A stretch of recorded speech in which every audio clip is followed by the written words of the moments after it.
You're telling me we've got too many jobs in the country? The radical climate change agenda that you've endorsed, which is less energy security for America, radical climate change agenda.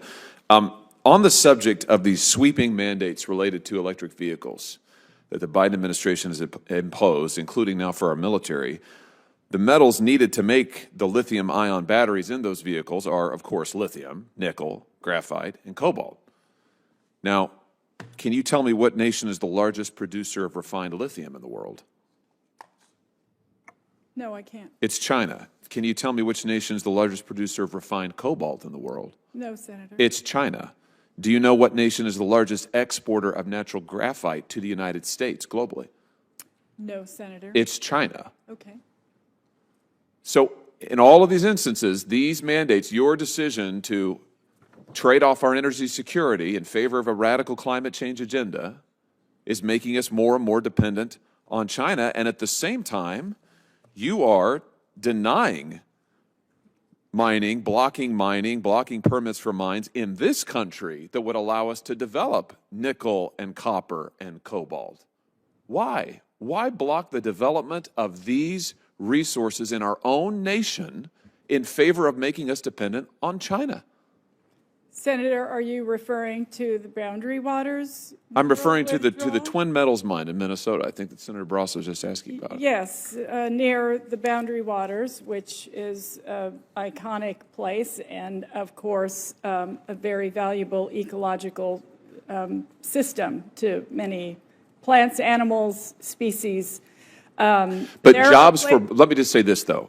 Jobs for blue-collar workers in this nation are valuable resources. The livelihood and well-being of American families are valuable resources. Millions of Americans be sacrificed in favor of your agenda for radical climate change. Senator, I know that there's like 1.9 jobs for every American in the country right now, so I know there's a lot of jobs. Wait a minute. You're telling me you're telling me we've got too many jobs in the country? Well, I'm saying that we don't have enough people. That's why we are having a hard time finding folks to work at our department. But wait, you're telling me that we have too many jobs for blue-collar work? Have you seen the number of jobs we have lost in this country to China in the last 20 years? Do you know where those jobs come from? Over 3 million jobs have gone to China. Do you know where those jobs have come from? They've come out of Midwestern towns like the ones I represent. They are blue-collar workers, and you're sitting here and telling me that we have too many jobs in this country? Are you serious? Senator, we are working hard every single day. We have processed 20 mining applications, 20 mines or mining modification permits since January of 2021. We are moving forward. We're doing our jobs. We're fulfilling our mission for the You're not moving forward. You're moving backward. You're shutting down and denying permits for mines in this country where we can develop our own resources. You're shutting down oil and natural gassing permits. You're approving taxes and royalties that deliberately suppress American energy development in favor of a climate change agenda. And now you're sitting here and telling me we've got too many jobs in this country. We've got gobs of jobs in this country. We don't need any more jobs in this country. I want to take the strongest possible exception to that comment and to that entire mentality, which I think is very honest. I think it reflects the mentality of your administration, which is when it comes to blue-collar workers in this country, you're on your own. Good luck. Good luck to you. We got plenty, just shut up and go get a job at McDonald's, whatever. No more, quit complaining about the loss of American industry. I mean, good Lord, that is extraordinary. What an extraordinary response. May I say something? Absolutely. The rest of the time's yours. Thank you. Contrary to that, we have created a number of jobs. We have an orphan gas program where we've capped orphan oil and gas wells, an abandoned mine reclamation project that has lifted whole communities up in reclaiming their mine lands that have devastated their communities. These folks have been out of jobs for years, and now because of the bipartisan infrastructure law, because of the Inflation Reduction Act, they found new ways to engage and not only have jobs, but have a vision for what they want their communities to look like. We have plugged orphan gas wells in people's backyards in Pennsylvania, and we're doing so in California and Texas. These are communities that rely on this government to find a way forward for them. There is, unfortunately, a dearth of legacy pollution in this country. Those are jobs, good-paying, well-paying jobs with benefits that Americans are having because of President Biden and his policies. And we're proud to move those issues and those programs forward for the American people.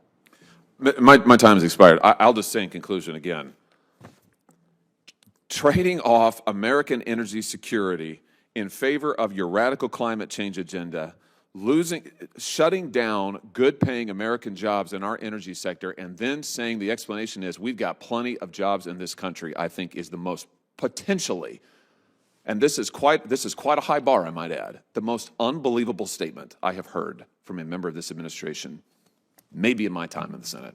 Thank you, Mr. Chairman. Thank you. Issue. Well, but you're the secretary, so presumably you understand what's going on in your department. This is an extraordinary memo, and I just want to make sure that I understand what your position is. The memo says that a lower rate, the 16.67 rate to be precise, would have offered greater energy security. That's a quote from the memo. I have it. This is in public. Anybody can read this. Mm-hmm. That would have offered greater energy security. But your department recommended a significantly higher rate that you thought would likely lead perhaps to not moving forward with the project for the purpose of climate change. You didn't want this to go forward. You didn't want Alaska to have greater energy security because you said climate change. I'm just trying to understand, do you agree with that analysis? And you did indeed impose the higher rate. In fact, the lease sale 258 earned just one bid. So it looked like the strategy worked. I just want to know, do you agree with that we should trade off energy security for this country in favor of a climate change agenda? Senator, what I can tell you is that the royalty rate for the leases was the most reasonable balance of environmental and economic factors for the public and was consistent with the IRA requirements.